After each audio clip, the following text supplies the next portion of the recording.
Hey everybody, and welcome to another episode of Breaking the Block. For those of you who do not know me, hi, I'm writer Sam Wicker. Welcome to my channel. We are creatives helping other creatives, or writers helping writers. We have discussions. We have two questions actually, for today. But if you have any questions, feel free to pop them in the chat, and we will get to them when we can. Friendly reminder, we are not professionals in any form, shape, or way, so take our advice with a grain of salt. Or a truck of salt. Or a truck of salt. Yeah, that would work too. We will tell you the truth, though, from our experience. Yeah, we definitely will express like the lie of the great American author tale. Hello, lovelies. Happy winter holidays in the northern climes, summer holidays in the southern climes. I envy everyone in New Zealand and Australia who is headed to the beach today because our high temperatures have been right around the 0 degrees Celsius mark for the last week. And okay, I'm fine. Hi, Mama Maggie Ward here, independent author, stroke survivor, migraine overcomer. I write books. This month I will be celebrating the 5th book anniversary of both Ghost with Cats and The Huntsman's Honor. The books will be free on the days around the book anniversary, so yay. And I'm currently working on book 13 of the Relic of Time War series, The Shadow Hunt, which is the book that overlaps into the Huntsman of Adamos prequel quartet. To be honest, writing time travel, especially this particular time travel book, has been my struggle bus. See, I won't touch time travel with a 10-foot pole. No. It's difficult enough writing ours, which we wound up writing both the main series and the prequel series at the same time. So that was difficult enough. Rachel Adams here. Rach, for those who know me. I write aggressively helpful writing advice, among other things. And we have a urban fantasy / paranormal romance / and I just found this out, supernatural thriller series. That sounds neat, doesn't it? I like that. That is hopefully going to be done in the first half of 2026. And we also have the prequel series to that tells about the lives and loves of our dragon character, who which leads up to what happens in the other books. Nice.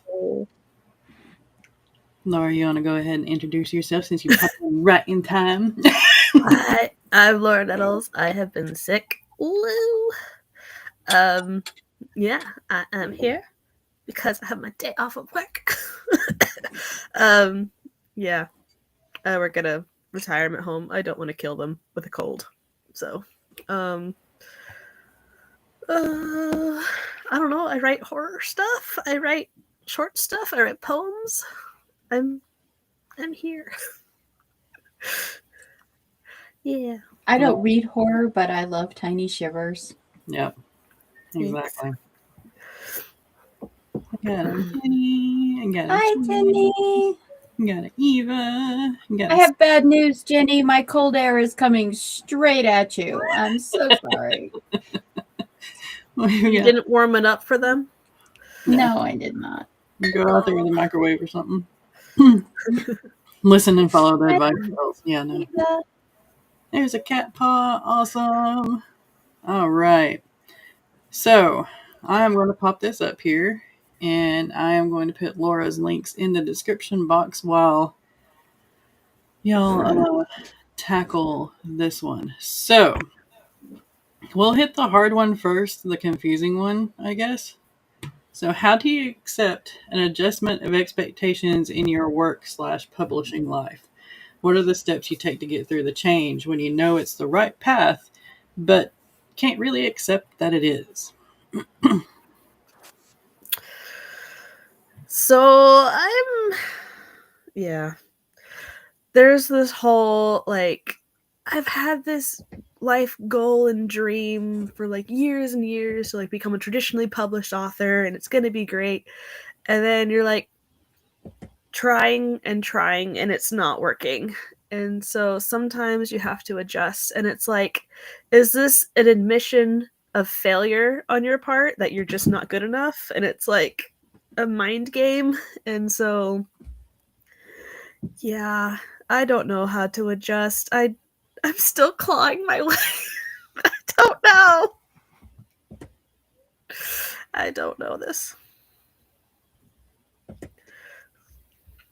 I met up with authors, gosh, back in the 2000s, even some in the 90s, through friends of mine that told me to go to different conventions and hang out with people who are making it happen.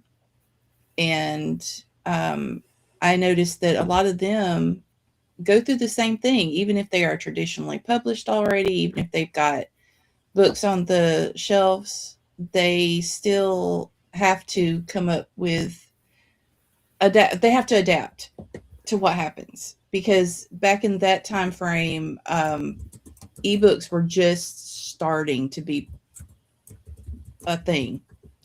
And so they were having to adjust to the idea of having their own websites and possibly doing a lot of their own marketing work, whereas usually it was the publishing company that did all that. And I think that that's part of where we still get those ideas popping into, especially new writers heads, that, oh, well, once I get traditionally published, that's it, I don't have to work anymore because they take care of everything. And the truth of it is from what I've heard from other traditionally published authors, is that's not true. And then there's also that you may expect to be able to get accepted really, really quick and you may have put time, effort, and money into your project so that you could get the best advice, the best query letter, the best everything. And so, and it could be like you could have like the best everything. And there's always 50% of whether or not you get chosen is luck. Did you make it to the right pile? Did your query letter make it all the way in to the right person? Is it a bad timing? Like your genre and your themes and everything they were a big hit like a year ago, and now they're looking for something else. So you missed it by that much. So my thoughts on adjustment is to always expect yourself to have to adjust to something, because the industry doesn't stand still. The industry is always changing. So, I mean, and that's part of the reason that I decided to just with ours to go indie to begin with, because I was kind of like, look, I'm putting all this work into it. I'm going to at least do my kind of passion project as an indie, and then we'll see what happens from there. So, yeah, when we were talking about this backstage before we go on, me, I always have to think of cute little tags for everything. And I was like, yeah, this is, Sam originally said the denial pipeline. And that's what it is one of the things, we invest as indie authors. We are the writers, the editors, the formatters, the publishers, we are all of that. And we, sometimes we need to shift ourselves because something isn't working with that writer life. And I never had any expectations about the great American author dream, because when I was in college in the 90s, in 1990, I had a writing professor who said I had talent, but also explained that, like, at that time, unless you were doing technical writing or news copy and ad copy, fiction was pretty stagnant in the transition between the late 80s and the early 90s. It wasn't really until the mid to later 90s that like we started getting like new story ideas and new things coming up.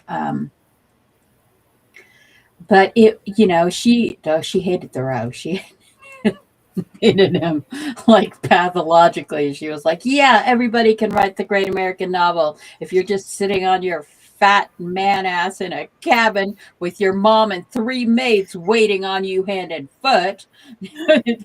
Yeah, so yeah, she had been through the writing, the trad publishing in the 80s and 90s, and how it's especially women writing science fiction and women writing fantasy at the time were now it's like women writing science fiction and women writing fantasy. It's like, oh, where's the romance, where's the spicy stuff?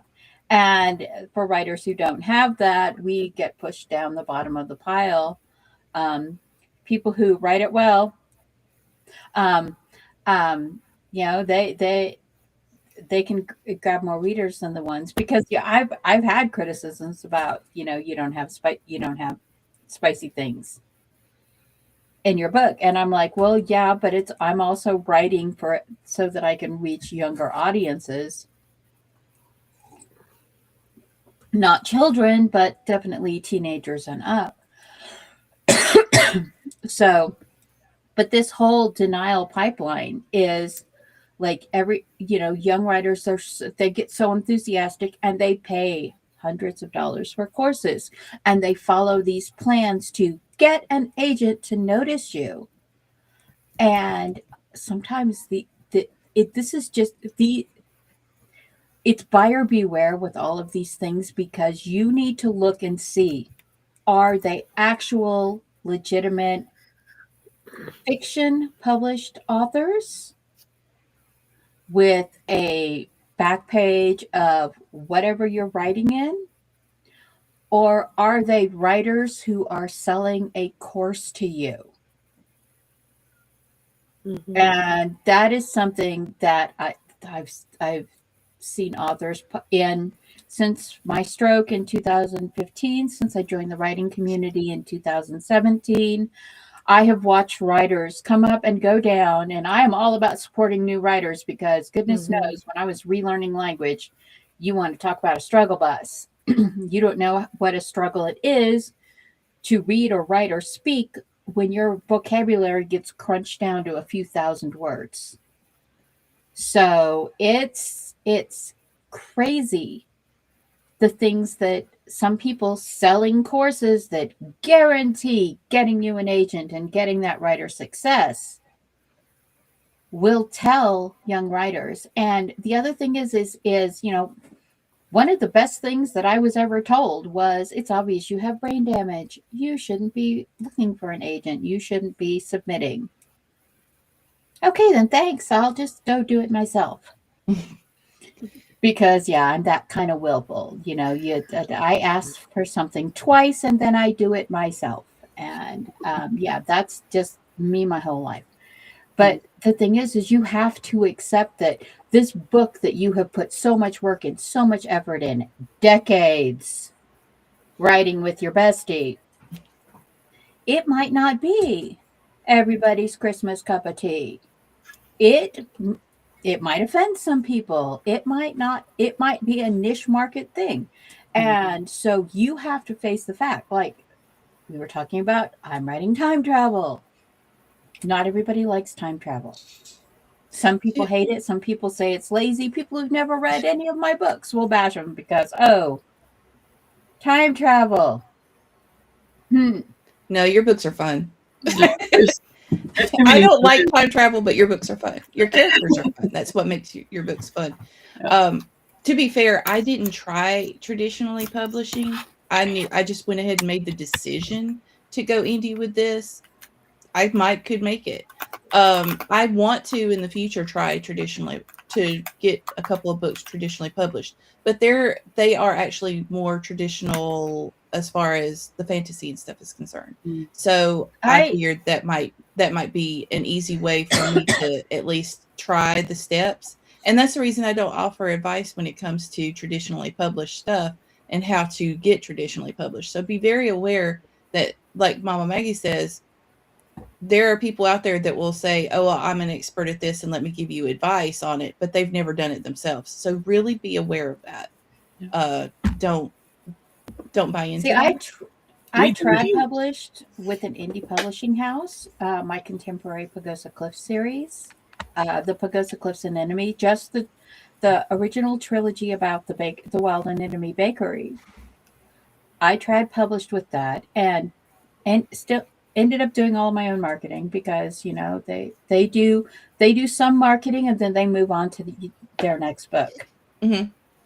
And after 4 years, I got my books back because I'm like, I want to go ahead and publish these. I need to get the rest of the series out.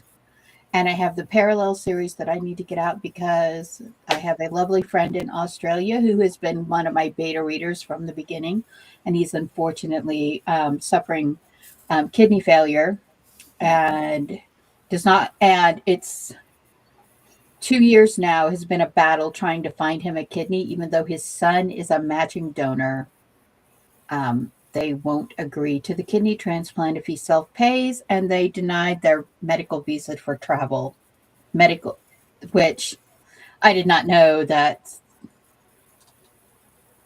Australia would do that for people.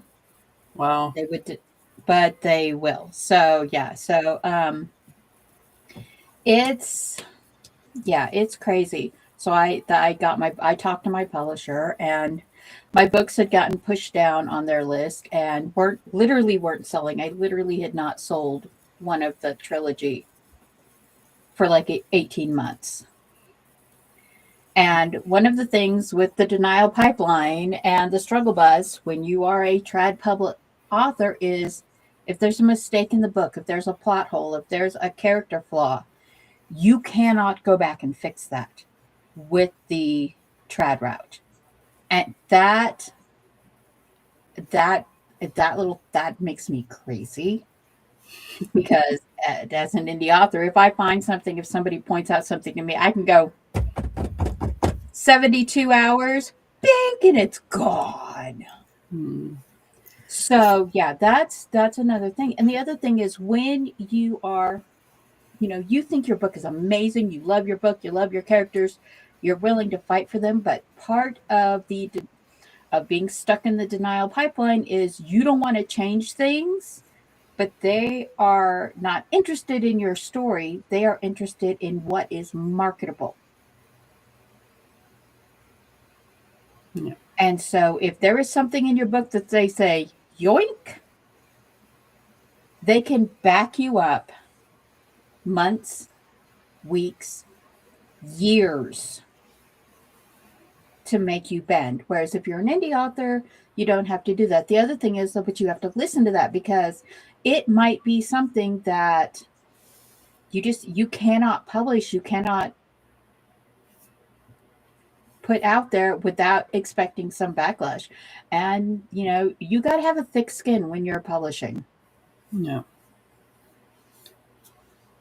So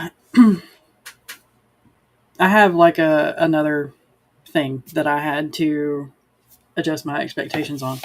I used to write with my bestie as well, but we had a falling out. And I wrote with her on the epic.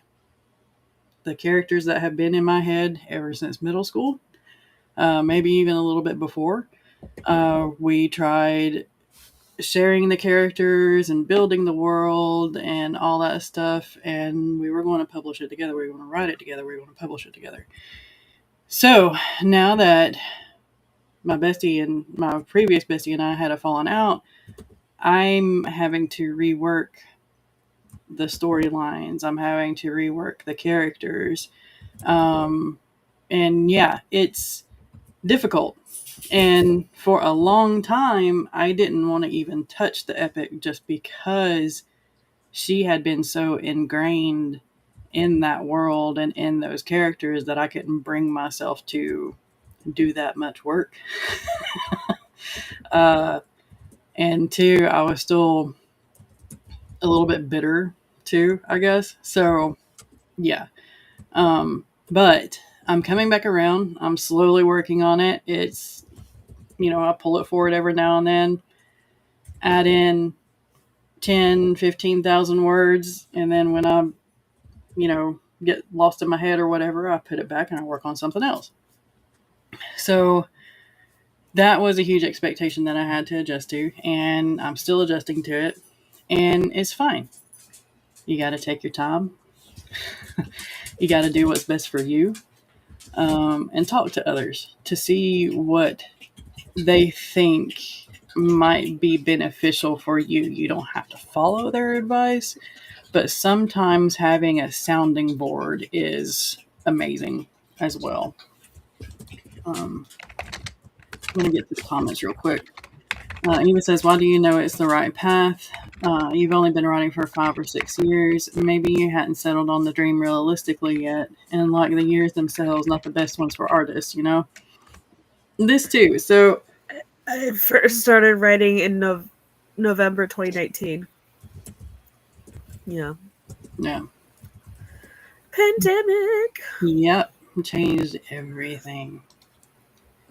Yeah. And the last 6 years have been really intense. Mm-hmm. And I think this is where you get the whole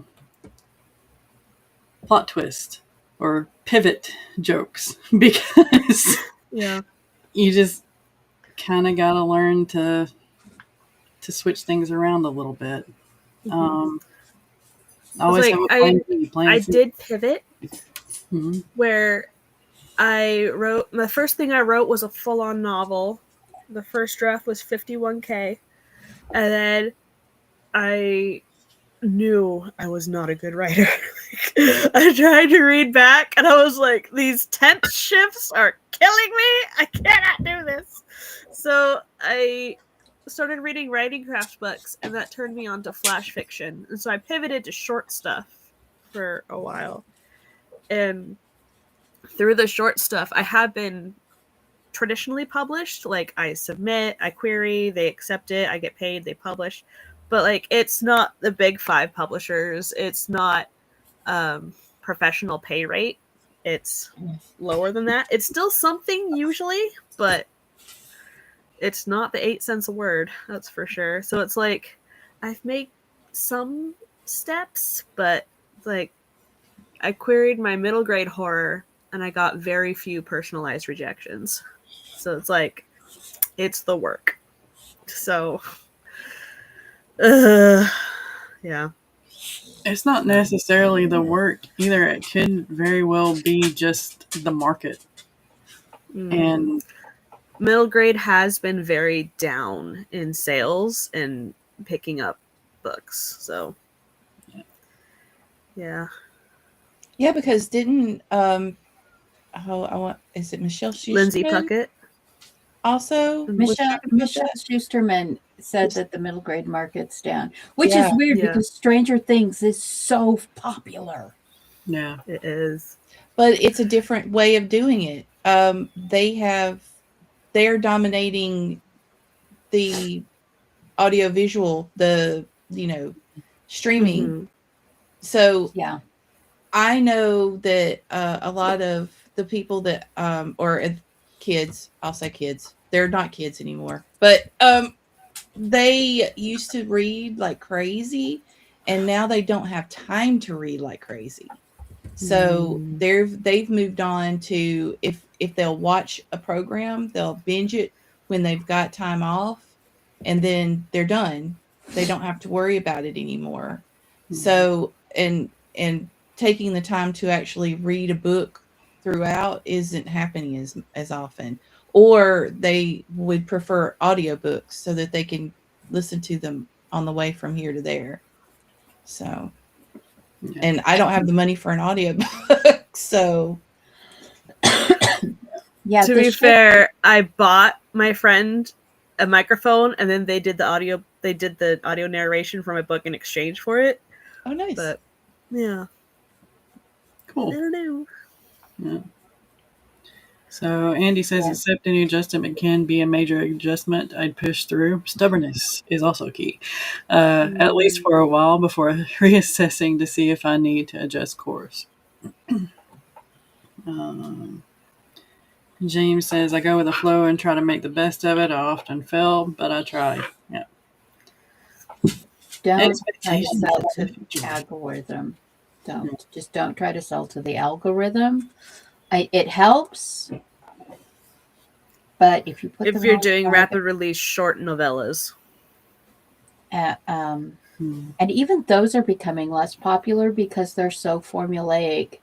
There's like this rebound against them. It's like, oh, this book again, 1 star. Yeah. So it's Yeah. Andy says, sometimes I have to look in the mirror and accept my writing isn't really that good, or my cover, or my marketing, or insert reason. your writing is fine. Yeah, go back to last Sunday's Breaking the Block and listen. But I guess for me, I never expected too much. That's my thing. It's like we weren't expecting to even publish this. This was done as a hobby. And as much as I always had the dream of being a professional writer, hence I was going to the conventions and stuff to listen to the advice, take notes and everything else. I I set myself up with the idea of I'm doing this so that it's out there, that I could say it's out there. You know, not that it's going to make me money immediately. And also even like the authors that I do listen to for advice, all of them have all this disclaimer about what they say. And the disclaimer is this is a long game. Unless you get very lucky, you're not going to have a buttload of money just drop in your lap when you first publish your first book. It takes time, it takes effort, and it takes getting a lot of books out there for it to start happening. And And she should know. never forget, never forget that during the big Random House court case, the representatives from Simon Schuster dropped a truth bomb about Trad Publishing that they sell less than 5 to 10 copies of a printed book per region. And then it came out, authors started coming out and saying that, yeah, we're doing our own marketing. Yeah, we're paying for our own book tours. Yeah. We get $10,000 to write this book, but then we end up dropping $20,000 or $30,000 for all the other things. And it's like, we know indie authors who like Shannon is still thousands underwater on the Clash of the Goddess trilogy. And like by the third book, she was making her own book cover and getting it out to beta readers and stuff, because unfortunately the book market is super saturated. And going to touch on Eva's least favorite topic. And with AI out there, we are, as floodgates. authors, we are fighting a several thousand bad book a day battle to get our books on the top. So Amazon has stepped up. They have started pulling these, and they have started getting on authors and like you have to explain yourself if you have something in your book that they're bot flags. So there is hope for us, but the simple fact of the matter is we don't want to tell you don't dream about that author life and getting your book out there and having your books in libraries and having your books, get picked up by Netflix or something to become a movie or an anime or a series, do not give up on that dream. Mhm. Just understand that Adjust never, expectations. it's never the first book. It's not even No. the 10th book. Hmm. I mean, so it's always, always. Um, I don't have. Okay, what did Andy say to me? You would have a court case by chance? I'd love to. Um, um, It was when they were trying to acquire the other publishing company. it's when they were trying to go from 5 big pub houses to 4, and Penguin Random House was trying to buy one of the other pub houses, and there was a um, monopoly anti monopoly and trust lawsuit that was going on, where they brought in the representatives from all of the other big pub houses, and they had to testify about what was going on. And the merger was denied in a court of law as creating an unfair practice. But then there was some kind of incorporation litigation that allowed them to semi merge, but they had to maintain their own brand labels. So, yeah.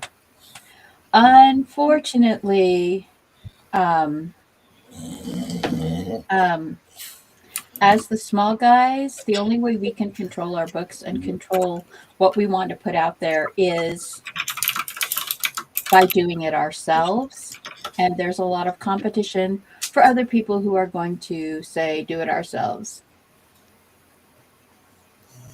Yeah.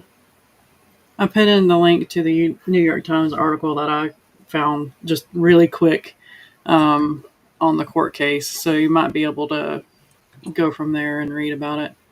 Mm-hmm. But yeah, we're all in the struggle bus together trying to get our books out there. And so, and you know, the best thing that everyone here will tell you is don't give up. Hmm. Don't give up. Yeah, keep trying, keep trying, keep trying. Let's see. And thank you for the reminder, Andy. James says, for the longest time, there has been this romanticized idea of being traditionally published, meaning that you made it and are now a professional author. Yeah. Mm-hmm. Um, Well, a lot of things like grants are a lot easier to get if you're traditionally published. yep. And there is a bias that is still being taught in universities that 1, you have to have the degree, and 2, you have to be trad published. Hmm. And slowly, the universities are starting to work away from that bias because publishing itself is finally starting to turn away from that bias. And Yeah. it's only because books that were indie published got so popular that the trad publishers had to recognize them and then picked up the authors. But I will say something. I am a series writer. To write a standalone book, yeah, just beat me with a stick. I don't want to do it. I want all the words. But here is a thing that is happening, and we saw this with the Screenwriters Guild, and this was a warning and a wake-up call to all indie authors. Just because you get a trad publishing deal, just because you get a production deal with a series or something like that, does no longer necessarily means that the publishing house or the production studio will keep you. Hmm. Right. They did this. The Overlord D did this when they bought Marvel. Yeah. They are getting rid of all of the original creators, and they're telling all of the original creators you can no longer do things with your own world. There have been rumors going around for about 3 years now, 2022, yeah, about 3 years now, that trad pub houses, that media production companies are buying series. They get the first book, they buy the whole world, And if the first book or the first season does not do well, it goes away. Yeah, no. And and they've been slowly edging into this for literal decades. I mean, James loves Firefly, and that's one of the series that they bought one season of. They mucked it all up, and then they said no more. No. They Altered Carbon got 2 series and 1 book,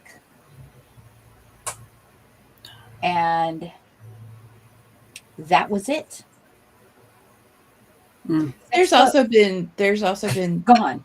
I guess this is one of the things that I've noticed is if they see something that might be a good competitor to what their already available product is, they can possibly purchase and then just bury it.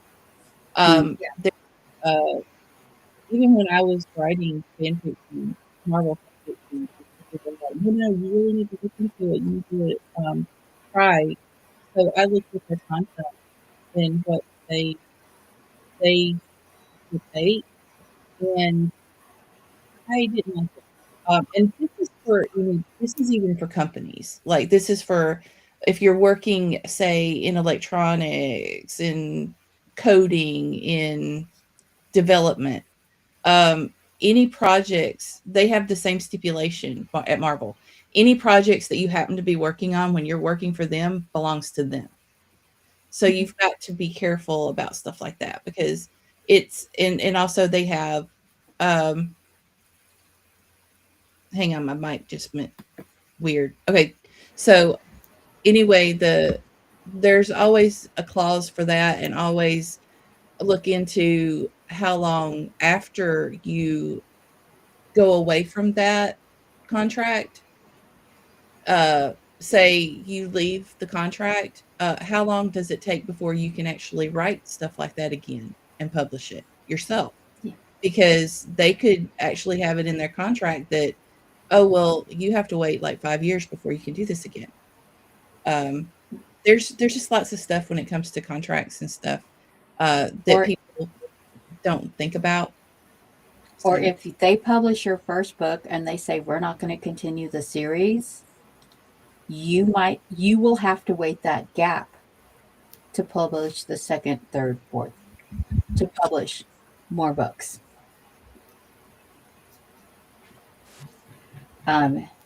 So just be aware that if you're signing with an indie house, if you're signing with a traditional house, have someone who knows the legalese go over the terms of the contract. Because as the content creator, you can say, no, I only want a 3-year contract on this. No, I want individual book exclusivity so that if you decide not to continue publishing, I can continue publishing.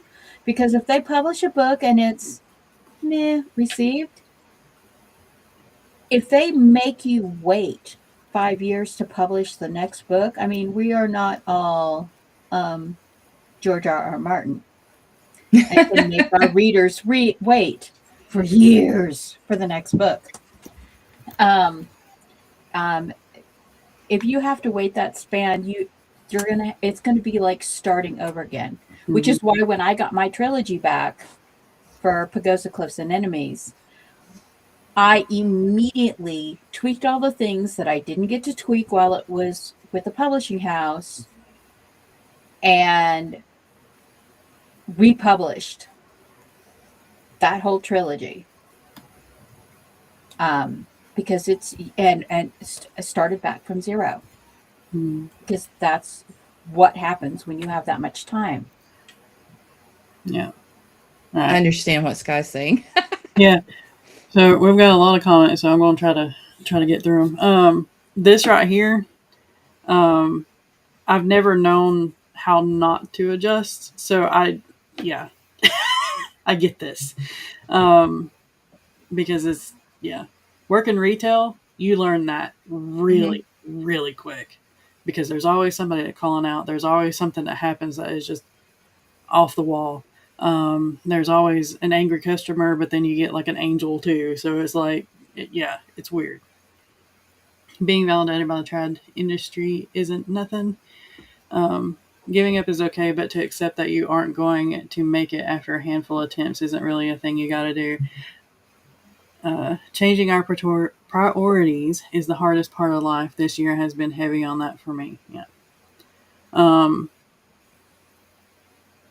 And maybe it's not that you need to give up or that you feel it. Maybe just kind of pull back from trying a little bit. You know, you work on something else and then you go back to it and you try again. Yeah, You work most on of something the else. successful ones, like Sam said, if they're querying, they're also doing that. Oh yeah.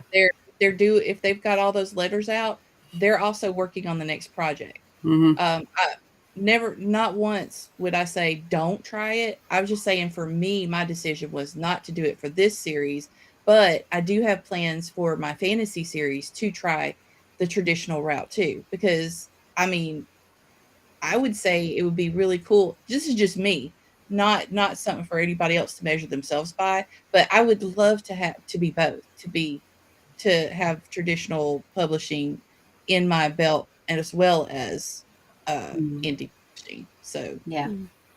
Yeah. And there's always multiple ways to do things, just like every story has another side of the coin. yeah. Or like you do like Laura did. You shift from novel to short content, Mhm. and you publish in magazines and on websites and anthologies Mm-hmm. because Laura writes good stuff, and I'm waiting for the school. Give it to me. I'm waiting for the Dark Academia to come out. So that's, Yeah. Raise your hand if you volunteer as beta tribute.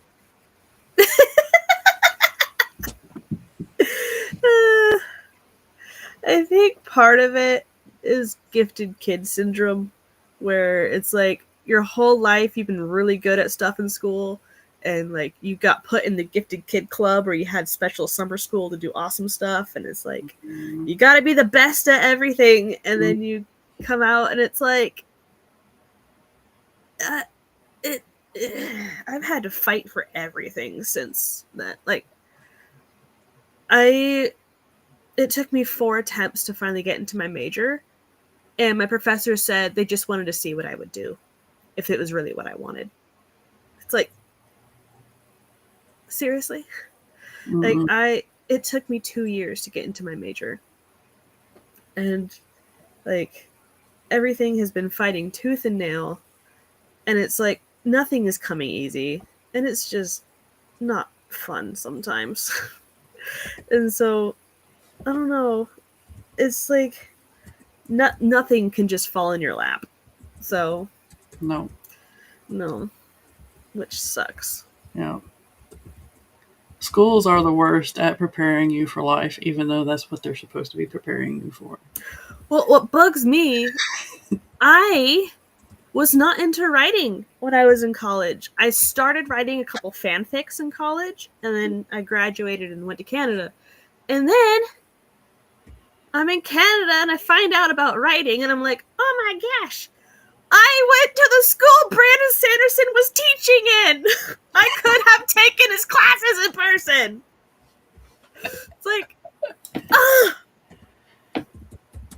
why? Yeah. Yeah. His courses on YouTube are fantastic. I don't know if I could handle it in person. Sometimes he goes on these tangents, and all I can think of is, damn, I would have to wear a diaper to class, not have any beverages with me. putting out what you want to read, that's part of the reason that I was like, okay, we're just going to go with indie publishing because I wrote what I wanted to read. And I didn't think that there would be, a traditional route for that. And Jen is right. The nice thing about it is, you want if OCD goal brain needs the control, then yeah. Part of my thing is Eva, don't. I hope you never do that. I hope you never. Hmm. It is soul crushing, Yeah. and some of the if Mhm. some of them you get the rejections you get are some are helpful, and some are just rude, and some of them are like, did you even read what I sent you? Yeah.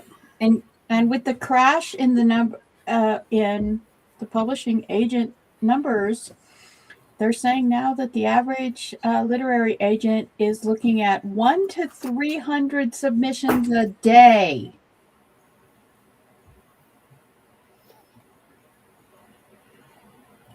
And yeah. She's followed you. She's your stalker. You need to listen to her lore. part of my thing though is like, this is my dark academia TBR. Like, it is all traditional. Like 90%, 95% of my bookcases over there are traditionally published books. The only ones that I have that are not traditional are people I personally know, like through AuthorTube. Hmm. Those are the only non-traditional books. Like, I have bought a few non-traditional books, like indie published books on Amazon. I've donated them.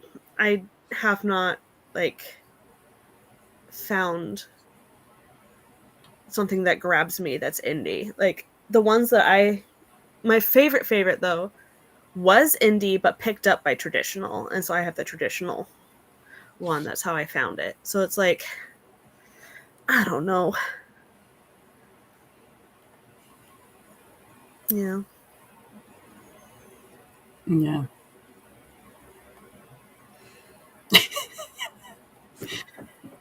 Horror conventions would be awesome. I just found one in LA in June or July. Let's see.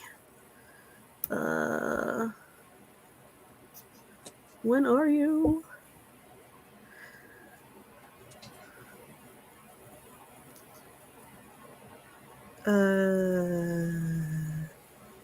June. There's one in LA in June Nice. that I could try for. It's horror specific because horror is not a popular genre. I'm in Colorado, and we have like Comic-Con, BookCon type things multiple times a year. I mean, like a couple a quarter. Just depends on where you go. Yeah. Charlotte, Raleigh, and Atlanta over here. Yep. Constant stuff. Here it would be San Diego and LA. Denver, Colorado Springs, Grand Junction, and here's the thing is we also have smaller city ones, Durango, Boulder, Pueblo, and like Colorado Springs has 2 or 3 events a year. Denver has 2 big ones a year and then like 3 smaller ones. If you watch QWERTY, Stephanie Gillis, who wrote the Humane Society for Cryptids and Creatures, she and Tycho Dwellis have traveled all over Colorado selling their books. They will share a table and travel, and so, and Colorado has tons of indie bookstores. So, and this right here is another thing with trad publishing. They have something in particular in their head that they are looking for. And sometimes they get so laser focused, the agents or even the buyers, they get so laser focused on that they cannot see the other things that they're passing up. Yeah. That would be good too. So that in and of itself is another reason why I went indie instead of trying to continue to go trad. Yeah. And you have to face a thing, but if there's a problem with the book that you need to fix it, like Were Cow and Wolf. Rachel pointed out something that I'm going to be working on the next rewrite in 2026.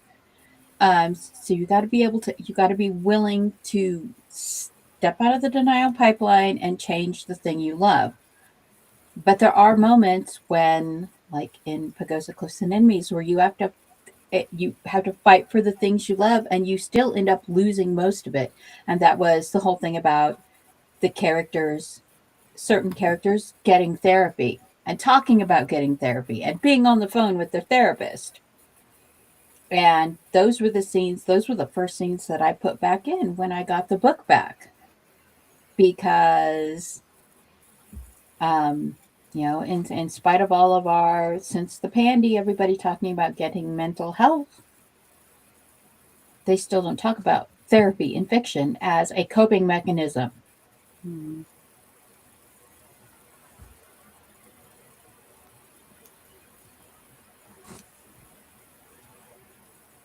Yeah, being accepted isn't always about fame or money or avoiding the work. It's okay to want it despite knowing all of this. Yeah. I mean, it's great to have the help. Bucket list. Think of it that way. Exactly. That too. Yeah, shared a bit on Facebook yesterday about this, reading going down, etc. Watch it. Okay. Yeah, and people they are talking about reading expectations. You're seeing a lot of publishing trends. They're talking about the shift in reading expectations for 2026. And they've been watching the shift from 2024. And it is the shift toward audiobooks, but it is also the shift toward shorter content. Everybody loves I'm No Hero. It's a big, chunky, the book. Not everybody loves I'm No Hero. Well, then I'm not kind of, no. They don't know good writing. They don't know good word building. They don't know good characters. Okay, I'm not going to judge other readers. Yes, I am totally judging. This is me judging you. No, what? But everybody loves Brandon Sanderson, but that 250,000 words is intimidating. Mm-hmm. And when that trend started, when Vela went down and I started republishing Relic of Time War, they were starting to see that trend into shorter fiction content. And people want a book they can read in a weekend. They want a book they can read in a week on vacation. They don't want a book that it's going to take them a month to read.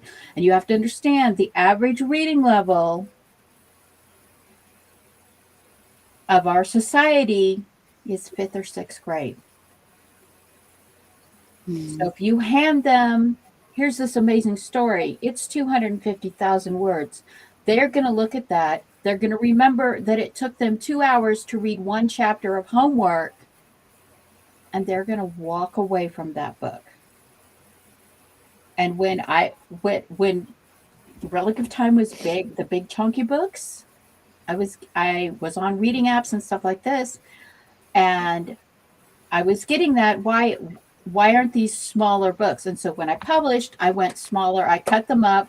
I took them from 6 books down to 12 books. And I'm getting more sales with the shorter books. And that's because we are compressing content. People with these big books. Unfortunately, one of the things that we are facing now is that we're going to have to start cutting up our giant books, our giant stories, into smaller books to make them appeal to broader audiences, because everybody loves. Yeah, or just go serialized with them. Yeah. I mean, and unfortunately, streaming apps, TikTok content, Instagram content, Reels are compressing attention spans. Why should I get a book that it's going to take me a month to read when if it's any good, it's going to come out on Netflix in a year or two? Mm-hmm. Why should I spend a month reading a book when I can binge watch a series in a weekend? Why pick up this book and read it for a month when I can pick up these 3 or 4 books? And the other horrifying thing that everybody makes jokes about, but just makes me want to cry, is on average people own 15 or less books.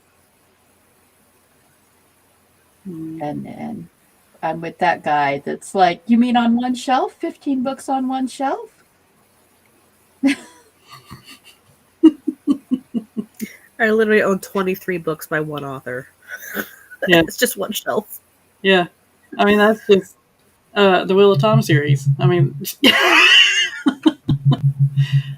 so quick little caveat here. I noticed the chat was talking about CapCut and DaVinci. So DaVinci is free. DaVinci is awesome. But with me, at least, it has a lot of extra steps to it that takes up a lot of time. So I use Wondershare Filmora because it cuts half the steps. Half the steps are gone that I had to take with DaVinci. Because if I filmed anything on my phone, I had to download it to my computer, switch it to a different format before DaVinci would even play with it. So Filmora, I don't even have to do that. It takes everything. So just kind of keep that in mind too.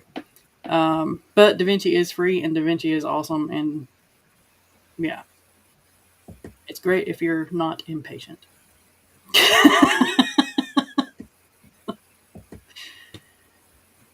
Yeah, and schools do prepare you to work.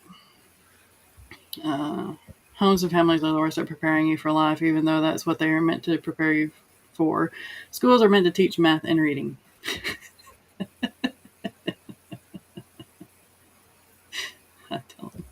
I mean, schools teach you for the test, not for the reality. Yeah. OCD brain, I think I know about that, yeah. I am her stalker. We'll see you, Andy. I hope you have a good rest of your day. I'm watching this live on Laura's stream through the window. I guess you're watching through those slats over there. Hope the sprinklers don't get you. $10 to $50 tables are typical, is what the earlier comment was saying for the cost of author tables. Yeah, we're seeing 100 in our region. In Colorado, the tables are $100 to $300 depending on the events. Yeah, and there are also things. Jenna has a thing about going to events. If you want to see what all the events are like, she has a sum up of my event season, and she talks about things like there are events that you are not allowed to take food into. There are events that are outdoor events that there are no facilities available without hiking across the area. We always bring somebody with us because we never know what and we're going to deal with. And like that is a dread for me because I have severe food allergies. So to go to a place where there is nothing for me to eat or drink. Now, we had rules like that at the Eastern Renaissance, North Carolina Renaissance Festival. However, they did specify that if you have food allergies and stuff, they completely understand that.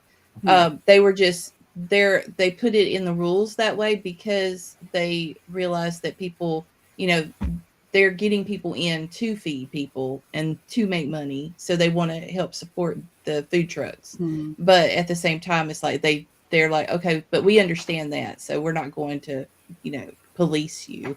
Yeah. But it was one of those questions that I had because I was like, I mean, I don't like sugar. I don't like, there's things that I have to be aware of. So, yeah, I know, like Charlotte Convention Center, they have their cafeteria, but they've also got like Bojangles, that bagel place, and one that always changes every single time that we go. There's not a company that's been there for more than 6 months in that one section. So But they don't really police whether or not you bring in stuff either. So just talk to people who have been there too. Yeah. That helps. And I've seen some tables, like at the smaller things, be $10 to $50. Things like Heroes Con, I think the tables go $150 there. I can't remember. If you're going to go to something like GalaxyCon, be willing to shell out money. Yeah, 2 to 3. Yeah. Especially if you're getting a corner table. Those situations are the ones that I'm hoping that like me and Sam, for instance, we're in the same state. So it's kind of like, okay, well, if we plan out further enough in advance, we can be like, okay, well, let's, us and like maybe 2 other people who live here or are willing to drive here and have similar genres can come together and we pay for the entire booth. Plus, that means that people can walk around and take turns walking around while somebody that's trustworthy is there watching. So Yeah, that's what Stephanie and Tycho do. Is they team their table. Yeah, if you're looking at Atlanta, don't forget about DC and Arlington. Yeah, Baltimore too. Baltimore has tons of things going on. Balticon just finished. Is it Balticon that just finished? One of the big Baltimore events was just recently. I want to do Dragon Con at some point. Good luck. So Heather always does. Again, bucket list, like Heather always does Necronomicon in Tampa. Heather Dewey Pettit. Yeah. She always does Necronomicon. Somebody mentions like going to Dragon Con, and I'm like, nope, I'm out. We only went one time, just as guests, and we only wound up going on a Sunday. So it was kind of like, it wasn't that big of a deal. But Saturdays, I wouldn't. No. No. Just no. Just, yeah. There's a holiday market today, for example. Yeah, there is a holiday market at a little dairy thing yesterday. So just and don't what's the word? Don't be too quick to overlook themed shops, especially local shops, because they may be willing to let you set up and do an author signing in there. You never know. Mm-hmm. I have my books in a local coffee shop, and I have my books at the bee cooperative that I belong to. So, because they have a bee store, but they also do a holiday store secondary. So I have my Colorado books set there. You don't need 15 books on one shelf. You just need I'm No Hero. That's fine. 15 books on the bedside table? Yeah. I've got 26 right now because I've pulled out my 26 reads for 2026, and they are all on my nightstand. Had to clean off an entire shelf on my nightstand to do that, but they're there. So I don't have decision paralysis because of monstrosity back here. Yeah. Yeah, like one of the reasons why I haven't tried to do bookstores and stuff is usually they have the sell back option. Like, we didn't sell your book, so you got to buy it back from us. It's like, Yeah. Like, even if you do a book signing at Barnes & Noble, same thing. Yeah. They'll buy your books, but if they don't sell them, you got to buy them back. Take them with you. Yeah, I ordered 400 books, for $400 worth of books for the winter season. Mm-hmm. And the one bookstore that I thought I had it in that was local, they announced they would not be taking local books for this holiday season.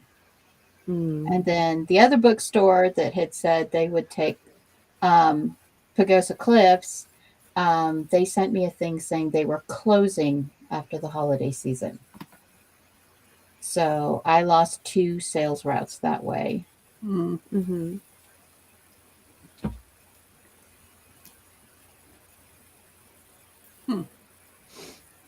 Hey, Inka. And everybody Hello. also is after the Million Lives book fiasco. I think everybody is now like only looking for established BookCon events because that was a lot of money that a lot of authors put out. Hmm. And that's kind of sad too, because now that we're after the big pandy, people are trying to realize their dreams of maybe running a convention. And Oh yeah, gosh, those are horror stories. yeah, pricing depends on several things. Yeah, day and number of days, whether or not some of your price is a donation to charity, and so on. Yeah. Technically a professional artist because I've set up a table at a new age shop once years ago and sold paintings. They also put some in their shop that sold. Nice. Made $45. That's awesome. That's great. The Create a Candle place here takes local authors on consignment even. Yeah. Just Nice. just go up to your local shops and libraries and just ask. The only thing that will change your life is if they say yes, and that's what you're aiming for.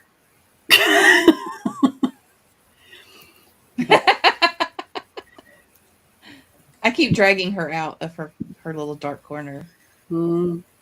Just be prepared. There are very few dark corners in Dragon Con. No, that's big. The shop owner just let me put my books there and gave me the money when I came to pick up. That didn't. Yeah, Nice. that's awesome. Gen Con, Indy, San Diego Comic Con, Otakon. Otakon's nice. It's Line Con, but it's nice. MomoCon, yeah. Animazement's awesome too if you're in anime. The first convention I ever went to was San Diego Comic-Con. Wow, that like Lucky. dipped you in quick. Well, we didn't need a hotel. We can just drive to it. So. Gotcha. Okay. Y'all can. We went the year Twilight, the movie, came out. So it's been a little while, but it was so fun. I went with my little sister. We made costumes. So I am going to be talking to my husband's buddy because he has created a con. And it's book centric. It's very, very small. He's only run it, I think this year made the fourth year. But it's in Raleigh, Durham area at the Sheraton, which is the old Animazement Convention Center. So yeah, I'm hoping that maybe I can get us North Carolinians in there. Yeah. Be nice. Yeah. We were talking about that. Like, where would you put one together that would work best? Would it be Durham, Raleigh, Chapel Hill? We're not sure, and yeah. I would. I'm always looking for a reason to come to the East Coast. come on down. Some allergies can My kill you. dada is there. Just gotta watch out those allergies Yeah, for real. and the headaches. My Playing safe for those alligators. We need to have the convention at altitude because I need to be at elevation. Maybe you guys should just all come to Colorado. 760. What? The convention At tickets. what? Oh, BlizzCon? it's BlizzCon. Okay. Oh yeah. No. Oh, wow. Yeah, no. Nope. All right. We ready to go to the next topic? Maybe. When you're Yeah. when writers we readers got off attack. we got off the path to conventions. Right. We always get off on tangents. It's okay. It's okay. It's fine. Have you had to deal with history ignorance? Margaret Pinard phrased it that way, and I loved it. How to deal with the attacks of "you stole this" mentality. So Yeah, last week I said I was talking about this, and yeah, I got attacked when I was writing Servants of the Moon on Wattpad and Inkit because there was another author writing another series, and that was also werewolves and oracles, and they used bowls of water to scry. And it was very different. We had completely different premises and completely different storylines. But I was I got attacked because the fans were like, and you took this and you're yes blood and you took her idea of oracles using bowls of water to scry in and blah blah. And I was That's like, a common trope in history. yeah. I'm like, I ended up actually it was so bad that I actually ended up having to put, evidently warrior werewolves and oracles using bowls were exclusive to this writer.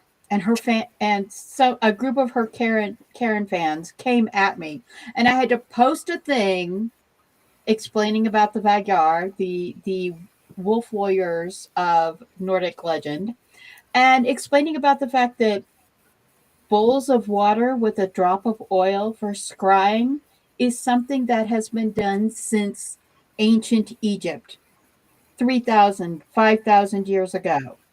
Mm-hmm. It was scrying using incense and smoke was something that was done in ancient Greece 2,000, 3,000 years ago. It's not a new thing. It's not her invention.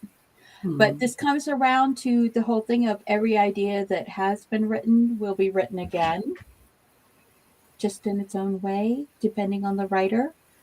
Yeah. So, yeah, I had to actually stop my book, publish an explanation chapter in the book, and then later I moved that to the front of the book to explain things. The treatise of the water bowl. Because, and it was like, I was like, do you not have access to Google? Do you have no knowledge of metaphysical history? Have you never read the Iliad? Or the Odyssey? Or anything about Beowulf. Wicca? Beowulf. Beowulf. I mean, and yeah, this happens. It's crazy. You know, yes, we want that connection made. Like James's book is very, very Browncoat Nation. Hmm. It has that Serenity Firefly feel. Mm-hmm. Is it Serenity Firefly? No, it is not. So, yeah, and it's if we want to like go back historically and like look at ancient stories versus modern stories, you can always find correlations. You can't just take a story and go, oh, this is a brand new story. Mm-hmm. This is a brand new concept. No one's ever had it ever. Well, no, I'm sorry. I guarantee you someone has had it. Yeah. Somebody's had that thought somewhere. So. Yeah. You got to use your voice. It's like the Watsy debacle. What do you mean you're writing about dark elves? You can't do that. That's ours. No. Mm-hmm. Dark elves are a thing. Yep. I know I didn't steal anything, so I dismiss it unless it's like a sensitivity thing, like appropriation, and then I depend on who is telling me. Yeah. And literally let them stay mad and never think of them again. That's all. I tend to overthink it. Somebody was telling me the other day, like with imposter syndrome, like if you recognize that you have imposter syndrome, then that means that you're not a fake. You know what I'm saying? Like You're not an imposter. You wouldn't be an imposter because you worry about it. And the same thing kind of goes for this. Is the way I look at it. Like if you are worried, like that last scene that you guys read in book 4, and I was like, so what do you is it too much? What am I doing? What are we doing here? I was worried about it. Therefore, I wasn't being, crass about it. Malicious. I wasn't being malicious about it. If I was being malicious about it, I'd been like, whatever. Mm. Yeah.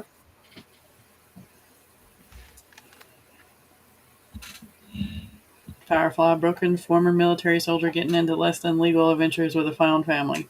Yep. There's Perfect. plenty of those out there. Yep. Indeed. Which could be the premise for Solo. Or Yeah. the Odyssey.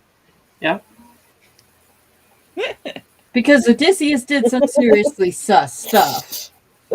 You knew it. He was the father of sus. I'm sorry. I mean, So, I do have a tangent-ish parallel to this. One thing that really bugged me watching somebody's blog or vlog, whatever, about coming up with their like pirate story. They're like, I want this story to have awesome world building that's unique. And they're like, my uniqueness is I'm going to have mermaids and a kraken. And I'm like, what? That is the most Those are normal. generic trope. That is in everything. Like, at least make them ice sirens where you can see their organs through their translucent ice skin. Like, make it something a little more cool. Like, Or the where's mermaids the are actually imagination? So Where- so the where? tangent so the tangent is people who think that it's original, but it's really not original. And it's like, yeah. Well, why? the whole- if you want to have the whole- awesome world building, use your imagination and don't just do what everybody else has done that you can look up on the AI synopsis on Google. Like, actually delve in and build and have fun and use your imagination. Like, do it. Don't just steal everything. it gets crazy sometimes. It's people who like. This is another reason that we have Building the Block, and we encourage writers to join us, because writing in isolation can lead to that very horrifying moment of, oh my God, somebody already wrote my book. It's happened to me twice. Yeah. I've had that happen to me. Female Silicon Valley team lead. Dyson. Sorry, hold on. Which that is, okay, female Silicon Valley team lead dies and transmigrates into the body of a smuggler starship captain doing less than legal adventures with bad boys. And technically, My brain just automatically inserted a tech company team lead is a type of general or officer, because, yeah, business is a battlefield. Yeah. Princess Leia. Yeah. Mermaids with fish upper bodies and human lower halves. I Yeah. have seen a dance performance of this. They had a fish paper mache top half and their legs, and it was amazing. Mhm. RPG mindset. I have all these buckets to combine together into almost, not so new, but cool things to explore. Yeah. That is the entirety of Relic of Time Wars. All of these little cool ideas smashed into Even I get that Oh my gosh. one. Oh my gosh. Wow. And she also beats the smithereens every once in a while. Yeah.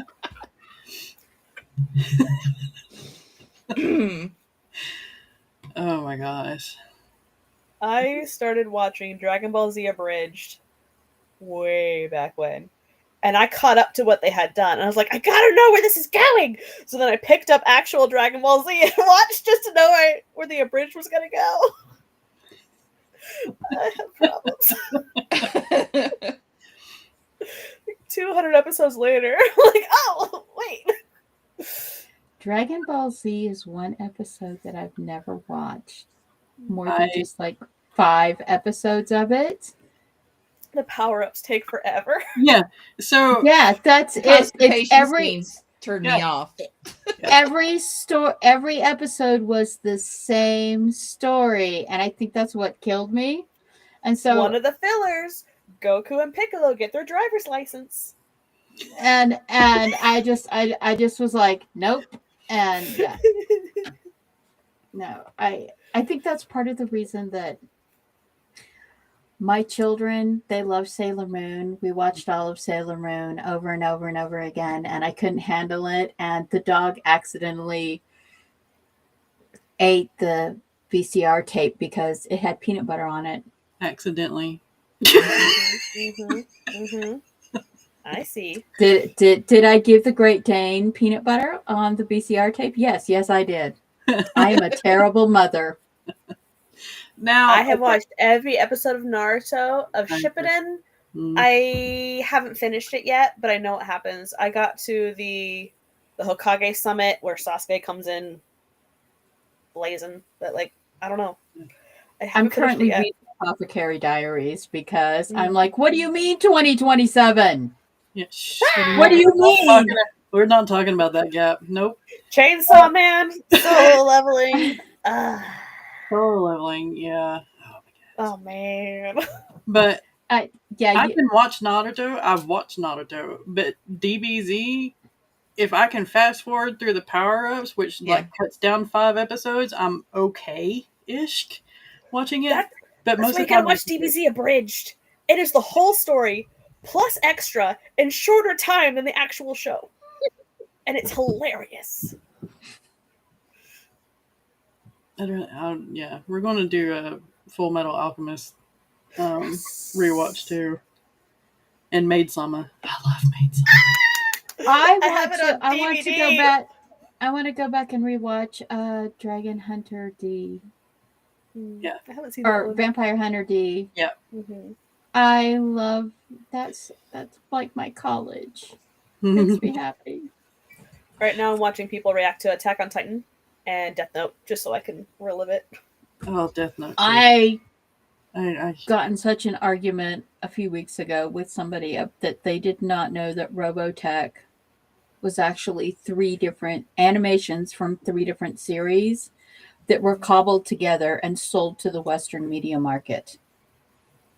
They didn't know that Gotcha Man was completely stripped, reshuffled, and the little robot in the security room was not part of the original series, and they completely retasked it for Battle of the Planets. Yeah. So, and yeah, this abomination does not exist in my world. Are you talking Faruka? Oh yeah. There's lots of people with strong opinions on that, man. That they did Naruto bad. He's not supposed to look like that. I'm sorry, but as soon as he popped up on the screen in the ad, I was like, nope, I'm done. I have been sucked back into the fan fiction hole of the internet, and for the last 5 days now, I have been reading Star Wars fan fiction and Naruto fan fiction and Attack on Titan fan fiction and Avatar: The Last Airbender, like Death Note. Like, they're so good. I love Vampire Hunter D. Yeah, Gundam too. I never really got into Gundam. I still need to see Evangelion. Evangelion is good. I like Gundam Wing, Duo, Hero, that arc. The rest of them are okay. But that's just me. I'm still waiting for season 2 of live action One Piece. I was so like, they're gonna do terrible. And then season 1 came out. I was like, I love this. Like, I only got through 250 episodes of original One Piece. And then I saw that. I was like, I gotta start again. And then I was like, this is taking way too long. Let's just wait for more live action. I haven't touched original One Piece. I've watched episodes here and there, but when the live action came out, I'm like, okay, maybe I can actually watch this now because it's short and it's concise and it's probably only going to last 1 or 2 seasons. And yeah. Cowboy Bebop. Oh, that's another one. I've Those are the only days. seen, I think, 5 episodes of Cowboy Bebop. Oh, you need to watch all that. Cowboy Bebop Yeah. and Samurai Champloo. Just watch them back to back. I started Samurai Champloo, but I didn't get into it. I should probably try again because that was years ago. I loved the soundtrack. I love Nujabes. Mm. But yeah, I don't know. The animation was good though. Yeah. Just Mugen being Mugen is, yeah. All right. So, is there anything else that we want to talk about? Because that's all the topics we have. Anime has some great world building that is pretty unique and off the wall, and I love it. Use your imagination. Give those people rocket legs. Push the boundaries. Yes. Mhm. That's what that teaches you. Hmm. Yeah. Oh gosh. And you can write isekai without actually having other worlds and dimensions because time travel. Okay. My favorite isekai is solo leveling because it's not really an isekai, but like Yeah. I love solo leveling too. And the music for solo leveling alone. it's the same guy that did Attack on Titan. Hmm. Yes, The Rin he's like the Hans Zimmer Sesshomaru of. arc. Hmm. Yeah, Inuyasha. Sesshomaru. Kitty. Yeah, I unfortunately was a bad mom who let my way too young children watch Inuyasha. Some of those monsters are terrifying. And Yeah. shirtless. He's a thing called regression. Yeah. All right, y'all. Need to get off of here. That's it for now. Yeah. No, I want to talk anime.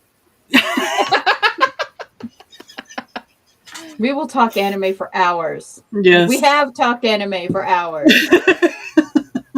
The first We can revisit that author tag, but we can do it all together. That would be That would be awesome. Nice. I was introduced to anime in high school, my senior year, because I had friends that liked it in band, and one of them would keep manga volumes in their band locker, and so I would borrow it and read it under my table in Spanish class and put it back. So I'd go through the whole. The first thing I ever read or saw was Pre-Tier, which is Snow White and the 7 Cute Guys. So, when they hold hands, they transform magical girl style and combine with an outfit change and defend the life force from these demons. And her evil stepmother is the one that's like trying to kill the life force. I had a crush. Ah! Why haven't I seen this? Pre-Tier. It's like 13 episodes or something. I don't remember. Yeah. We need to make more content on anime. Because I think I've only done the anime tag and I've talked about like some of the manga I've read. Time I got reincarnated as a slime. I I love have that. not watched it. I started watching Mashle, Magic and Might. No, I love that show too. Shield Hero. I'm gonna unpopular opinion. I cannot get into Farron. What? No, it's okay. I've tried. It's so slow. I've tried, but I do absolutely love Delicious in Dungeon. Yeah. Yeah. It gets dark though. It gets so dark. It does get It's like, dark. holy cow. This one, I love the first season. and it has a character in it that I love to hate. Yeah. Second and third seasons are kind of, I don't know. Yeah. It I lost its kind of luster. went. If you weren't here last week, you missed my rant about these stupid Reels channels that are posting old animes and like saying they're other animes. Oh, it's this other Oh, Chinese anime, and it's like they posted the beginning of the Demon Lord chases his wife and said it was another anime, and I was like, no, it's not. It's this anime. You just want to I reach was through the there when screen. the frames were No. animated. And they did it with Your Lie in April. I saw one for Yuri on Ice that they did, I love Yuri on Ice. and I was like, this is I'm not still about so sad some the movie was some canceled. figure skater. It's not about a figure skater who a hockey player who becomes a figure skater because his older brother dies. What? So, left field from Was Yuri there on ever Ice. a hockey stick in any of that animation? Okay. This hit hard right off the bat. It's like Goblin Does any- Slayer. Has anybody seen Madoka Magica? My husband refuses to let me watch It it. looks like a cutesy little magical girl anime show, and then you're like, "Holy cow, it's dark!" Happy Marriage. Oh Happy yeah, Marriage will that rip one. out your heart, put it through the blender, and pour it back in. Yep. I don't know if I want to watch that then. It's gorgeous though. It is. It is so beautiful. gorgeous. It is like Ghibli level beautiful. Mhm. Mm. And I there's more would characters that love you for love to them. hate. I would love them to redo Berserk. Like I think the first one was 1997 that I've seen, and then I watched the movies, and then like the 2016 one came out. Soundtrack phenomenal. It's the guy that does the Bleach soundtrack. I can't watch it. It's horrible 3D animation. I was like, oh my gosh, and the sound effects are so bad. Like that is not what swords. That's not what swords sound like. I'm sorry. Oh my gosh. Yeah. Nope. And Okay. that's the technical person talking. Mhm. She would know. She would know. Ooh. Okay. Before we get off on another tangent, here are our outros. Dang it. My husband is waiting for breakfast. Feed me today. Yeah. Okay, yes. Shiley says hi. Hello. Yes, Mama Shiley. Maggie Ward. And the clingy feral Shiley, we say hello and happy winter holidays to all of you. A silent voice. Silent Voice is I awesome. still need to see it. What is that one? I've seen Suzume. There's another one. BB is Baby Don't Speak. No. What is it called? I haven't started watching it yet, but I have it on my watch list. Mr. Troll, the longer you do this, the longer it's going to take us to go to Starbucks or to go to wherever we need to go to get something to eat. Right. All the He's anime. fasting today. He's like, here, let me throw stuff at you guys. Yeah. Don't. Comey can't speak. Oh Comey yeah, can't yeah. talk. Communicate, yeah. Can't communicate. I've seen the first episode of that, and I'm like, okay, nope, I have to wait. I have to finish. No, I'm not starting it. The 86 is another anime that needs another season. Frick them for dropping it after one season.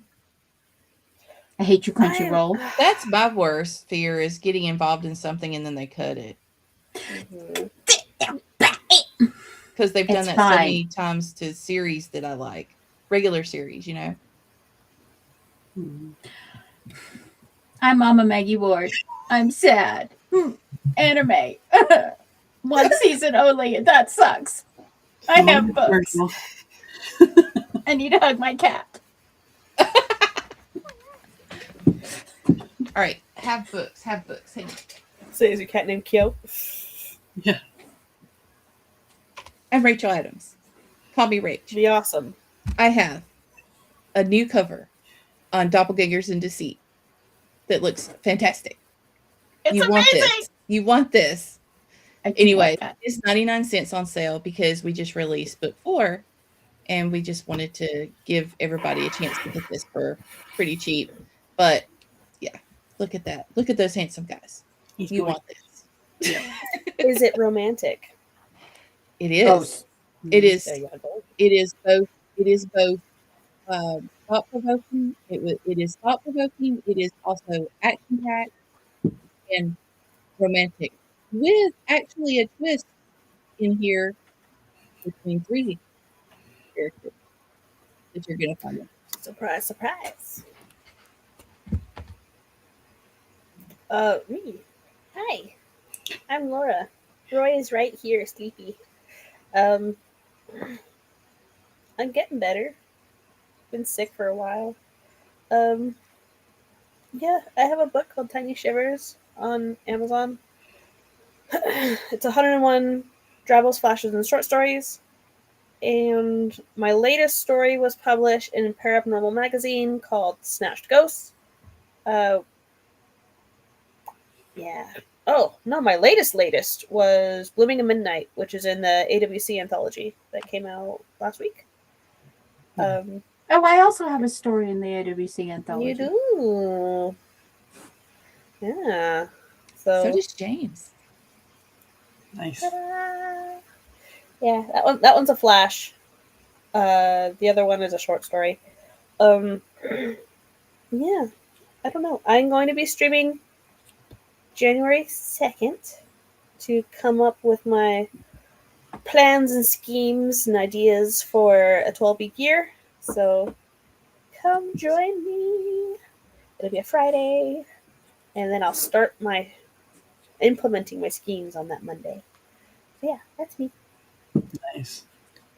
All right. So thank you for joining us. And if you're watching the replay, thank you for watching the replay. Leave a comment, especially if you have any questions, because we would like to answer them and help you out if we can. Another caveat or disclaimer thing. That's the word I was looking for. Disclaimer. We are not professionals, but we're here. So we will see you next Sunday. Do you still offer blurb critiques? Me? Yes. Oh yeah, that's Rachel. My brain. You're good. You're good. And we will be part of the Right Now-a-thon at the end of December as well. Our schedule will be moving up about an hour. So we will catch you then as well. We'll see you next week. Bye.